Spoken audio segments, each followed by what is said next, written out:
نعم، معي أحد أبطال هذه المباراة، هذه الملحمة التاريخية لمنتخب العراق الذي أرغم منتخب البرازيل المرشح الأكبر في هذه الدورة على اقتسام النقاط على ملعبه وفي عاصمته.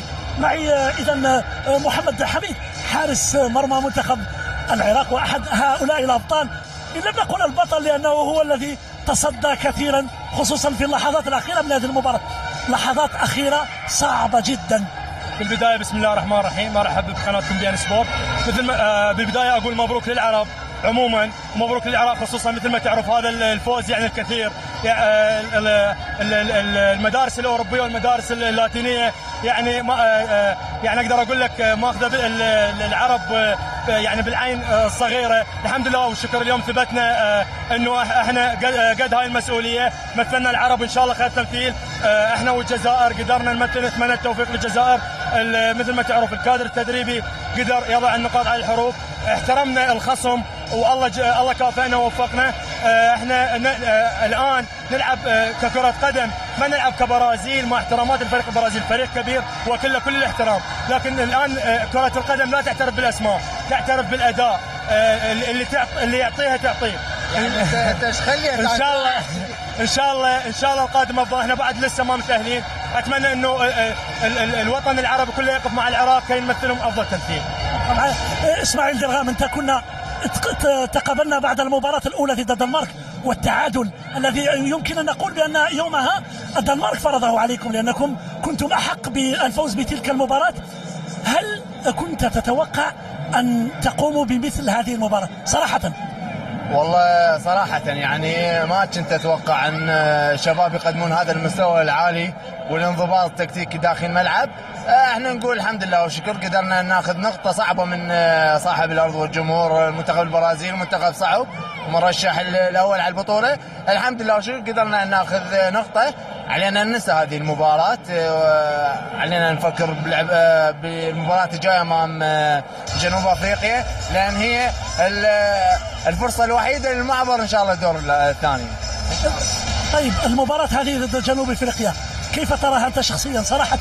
هل تخشى من منتخب جنوب أفريقيا أن يبحث على التدارك أو على الأقل أن يخرج ربما بنتيجة إيجابية، أن يغادر هذه المنافسة بنتيجة إيجابية، أم أنه منهار وهو في متناولكم؟ والله صراحة أستاذ المباراة مع جنوب أفريقيا أيضا مباراة صعبة، لأن جنوب أفريقيا أيضا فريق صعب، فريق يعني إلى حظوظ أن يصعد. احنا إلى الآن وضعنا الجيد، نحتاج فوز امام جنوب افريقيا كي نعبر الى الدور الثاني. ان شاء الله لدينا يومين نقدر نجمع الاوراق، الكادر التدريبي مع اللاعبين مع الناس المعنيين، وان شاء الله يا ربي بعد توفيق رب العالمين نقدر نجتاز جنوب افريقيا.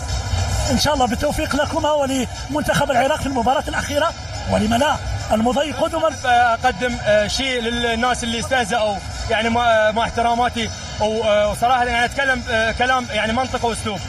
بعض الاعلاميين وبعض الناس اعطوا البرازيل يعني هاله اعلاميه كبيره، يعني نسوا انه المنتخب العراقي يمثل العرب، واللي اعطوا المنتخب البرازيلي هم العرب نفسهم. يعني اي منتخب يخرج يمثل الشرق الاوسط اقول يعني صراحه ما يوقفون معاه. فالحمد لله والشكر نطلب من اعلامنا العربي انه يقف مع العراق ومع كل منتخب عربي يمثل الوطن العربي بالمحافل الدوليه. ان شاء الله ونحن في بي سبور معكم ان شاء الله. اهلا. صراحه نطلب دعواتهم، دعوات الوطن العربي صراحه يعني بي ان سبورت مؤازرتنا بكل بطوله، في بطوله كاس العالم اللي قيمت في تركيا والان مؤازرتنا، وان شاء الله يا ربي الناس المعنيين يدعونا والتوفيق من رب العالمين. شكرا لكم، شكرا. اذا نعود اليك بعد هذه المقابلة أو هاتين المقابلتين مع اثنين من أبطال هذه الأمسية التي ستبقى لا شك في ذاكرة تاريخ كرة القدم العراقية. توفيق لكما ولمنتخب العراق في المباراة الأخيرة، ولم لا المضي قدما. أقدم شيء للناس اللي استهزأوا يعني مع احتراماتي، وصراحة يعني أتكلم كلام يعني منطق واسلوب. بعض الاعلاميين وبعض الناس اعطوا البرازيل يعني هاله اعلاميه كبيره، يعني نسوا انه المنتخب العراقي يمثل العرب، واللي اعطوا المنتخب البرازيلي هم العرب نفسهم. يعني اي منتخب يخرج يمثل الشرق الاوسط اقول يعني صراحه ما يوقفون معاه. فالحمد لله والشكر. نطلب من اعلامنا العربي انه يقف مع العراق ومع كل منتخب عربي يمثل الوطن العربي بالمحافل الدوليه ان شاء الله، ونحن في بين سبور معكم ان شاء الله. صراحه نطلب دعواتهم، دعوات الوطن.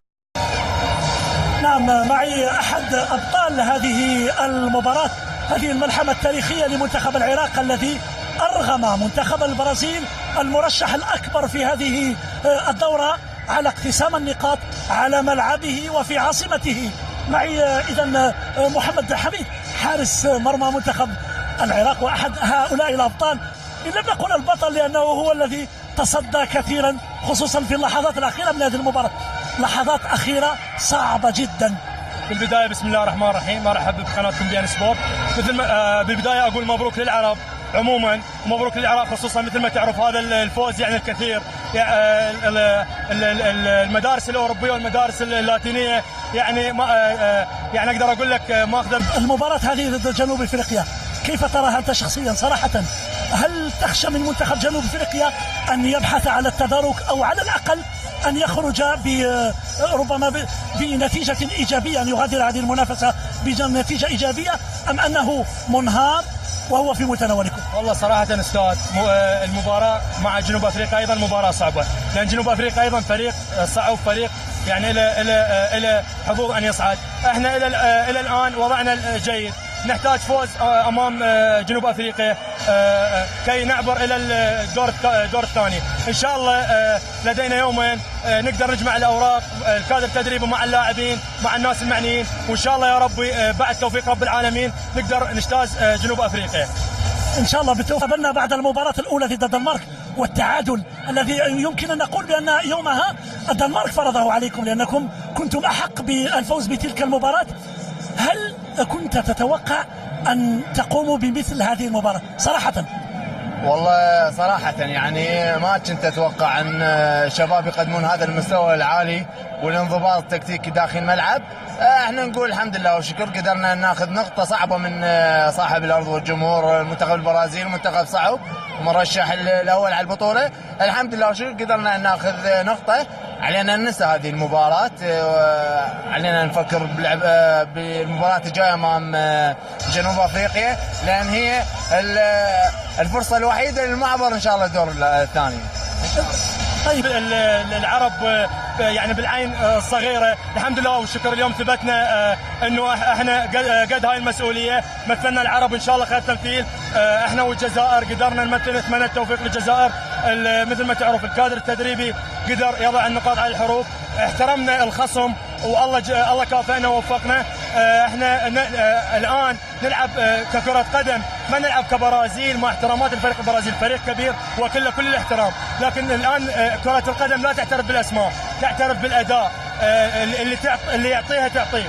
يعني انت ايش خلي ان شاء الله القادم افضل. احنا بعد لسه ما متاهلين، اتمنى انه الوطن العربي كله يقف مع العراق كي نمثلهم افضل تمثيل. اسماعيل درغام، انت كنا